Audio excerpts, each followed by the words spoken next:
കഴിഞ്ഞ ഒരു 12 വർഷത്തിൽ ഇന്ത്യയിൽ ഒരു കൂട്ടം ഭക്തരുടെ എണ്ണത്തിൽ വലിയ വർധനവാണ് രേഖപ്പെടുത്തിയിട്ടുള്ളത്.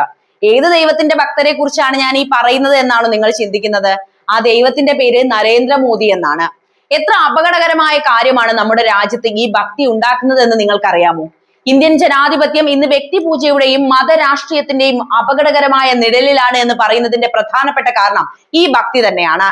ശ്രീരാമനെ രാഷ്ട്രീയ ആയുധമാക്കി ജനങ്ങളെ ഭിന്നിപ്പിക്കുന്ന സംഘപരിവാർ ഭരണഘടനാ സ്ഥാപനങ്ങൾക്ക് മുകളിൽ നരേന്ദ്രമോദി എന്ന വ്യക്തിയെ ഒരു ദൈവതുല്യ ബിംബമായി പ്രതിഷ്ഠിക്കാനാണ് ശ്രമിക്കുന്നത്.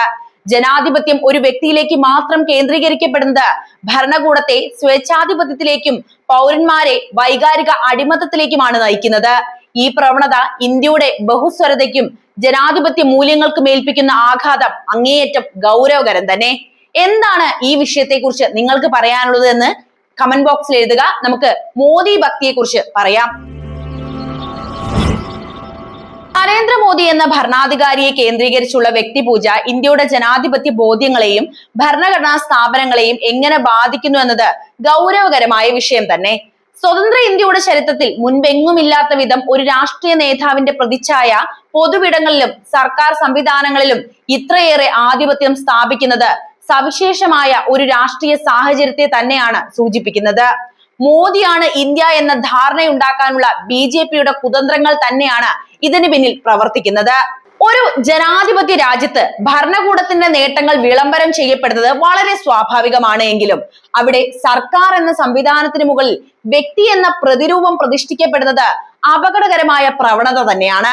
റേഷൻ കാർഡുകൾ മുതൽ വാക്സിനേഷൻ സർട്ടിഫിക്കറ്റുകൾ വരെയും റെയിൽവേ സ്റ്റേഷനുകളിലെ സെൽഫി പോയിന്റുകൾ മുതൽ വൻകിട പദ്ധതികളുടെ ഉദ്ഘാടനങ്ങൾ വരെയും മോദി എന്ന പേരും ചിത്രവും കൊണ്ട് നിറയുകയാണ്. ഓരോ സർക്കാർ പദ്ധതിയോടും പ്രധാനമന്ത്രിയുടെ പേര് നേരിട്ട് ബന്ധിപ്പിക്കുന്നത് വഴി ജനക്ഷേമ പദ്ധതികൾ ഭരണകൂടത്തിന്റെ കടമ എന്നതിലുപരി ഒരു വ്യക്തിയുടെ കരുണയായി വ്യാഖ്യാനിക്കപ്പെടാനുള്ള കാരണമാകുകയാണ്. ഇത്തരത്തിലുള്ള അതിരുകടന്ന ബ്രാൻഡിംഗ് ജനാധിപത്യത്തിലെ സമതുലനാവസ്ഥയെ തന്നെയാണ് തകർക്കുന്നത്. പാർലമെന്ററി ജനാധിപത്യം വ്യക്തി കേന്ദ്രീകൃതമായ പ്രസിഡൻഷ്യൽ രീതിയിലേക്ക് വഴിമാറുമ്പോൾ സ്ഥാപനങ്ങളെക്കാൾ പ്രാധാന്യം വ്യക്തിയിലേക്കാണ് ലഭിക്കുന്നത്. ഇത് ഭരണഘടനാപരമായ സ്വതന്ത്ര സ്ഥാപനങ്ങളുടെ സ്വയം ഭരണാധികാരത്തെയും നിഷ്പക്ഷതയെയും ബാധിക്കുന്ന വിഷയവുമാണ്.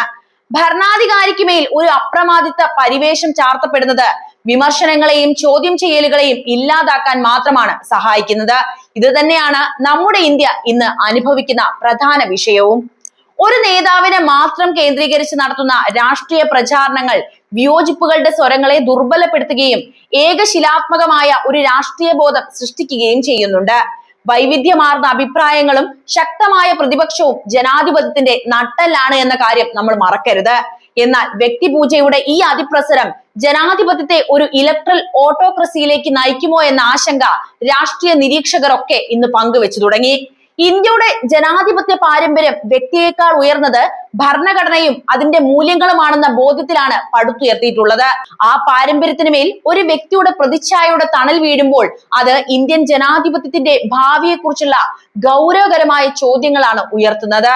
നരേന്ദ്രമോദി എന്ന വ്യക്തിയെ ഒരു ബ്രാൻഡായി മാറ്റുന്നതിനായി സർക്കാർ സംവിധാനങ്ങളെയും പൊതുമുതലുകളെയും വ്യാപകമായി ഉപയോഗിക്കുന്നത് ഇന്ത്യൻ ജനാധിപത്യത്തിൽ വലിയ ആശങ്കകൾക്കാണ് വഴി തുറക്കുന്നത്.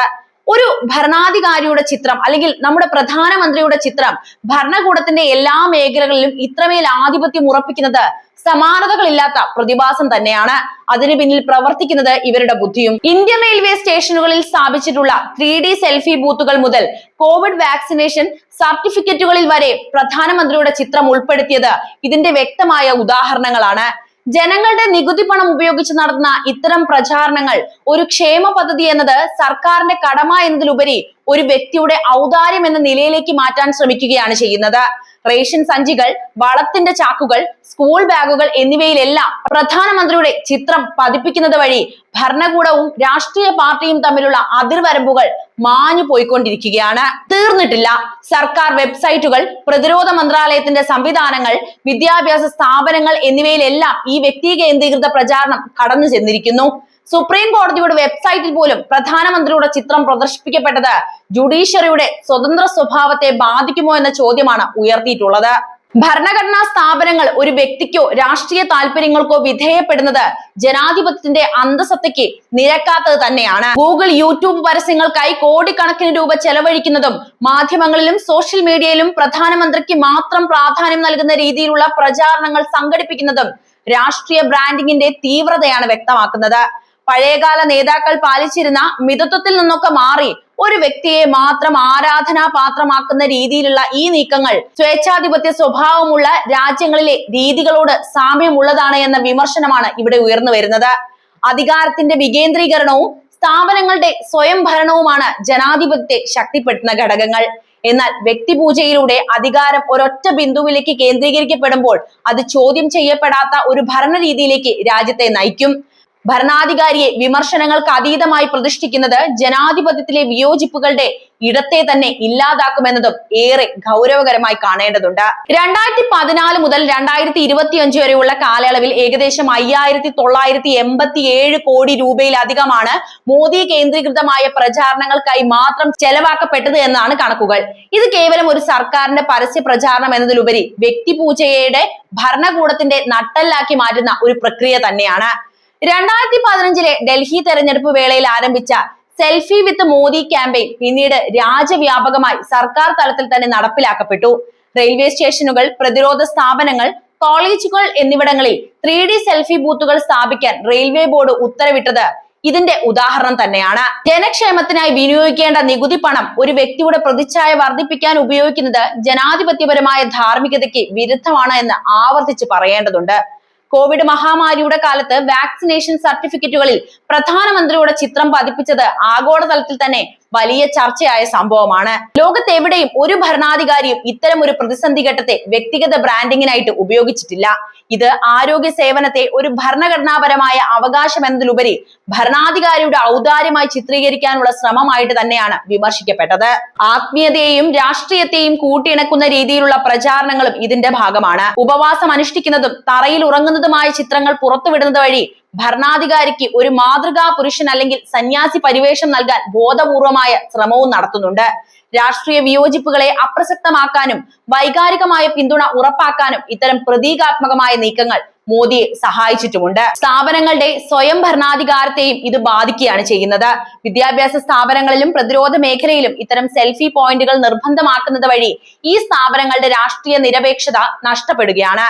ജനാധിപത്യം എന്നത് ഒരു വ്യക്തിയുടെ മാത്രം നേട്ടങ്ങളൊന്നുമല്ല, മറിച്ച് വ്യവസ്ഥാപിതമായ സ്ഥാപനങ്ങളുടെയും ജനങ്ങളുടെയും കൂട്ടായ പ്രവർത്തനമാണത്. എന്നാൽ നിലവിലെ രാഷ്ട്രീയ ബ്രാൻഡിങ് ഈ സങ്കല്പത്തെ മുഴുവനായും അട്ടിമറിക്കുകയും അധികാരം ഒരു വ്യക്തിയിൽ മാത്രം കേന്ദ്രീകൃതമാണ് എന്ന തോന്നൽ സൃഷ്ടിക്കുകയും ചെയ്യുന്നു. ഇത് ദീർഘകാലാടിസ്ഥാനത്തിൽ ഇന്ത്യയുടെ ജനാധിപത്യ ഘടനയ്ക്ക് വെല്ലുവിളിയാണ് എന്ന കാര്യത്തിൽ യാതൊരുവിധ തർക്കവുമില്ല.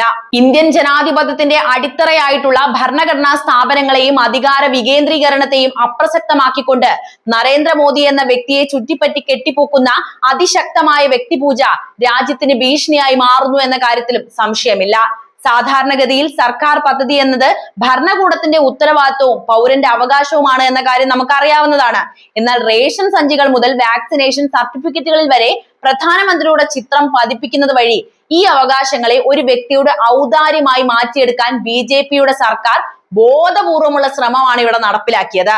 പൊതുമുതലും നികുതി പണവും ഉപയോഗിച്ച് കോടിക്കണക്കിന് രൂപ ചെലവഴിച്ച് റെയിൽവേ സ്റ്റേഷനുകളിലും മറ്റും സ്ഥാപിക്കുന്ന സെൽഫി ബൂത്തുകൾ ഒരു ജനക്ഷേമ ഭരണകൂടത്തിന് ചേർന്ന നടപടിയല്ല എന്ന് ആവർത്തിച്ച് പറയട്ടെ. സ്വേച്ഛാധിപത്യ സ്വഭാവമുള്ള രാജ്യങ്ങളിൽ കണ്ടുവരുന്ന ഒരു പ്രൊപ്പഗാൻഡ തന്ത്രമാണ് നരേന്ദ്രമോദി ഇവിടെ പയറ്റിക്കൊണ്ടിരിക്കുന്നത്.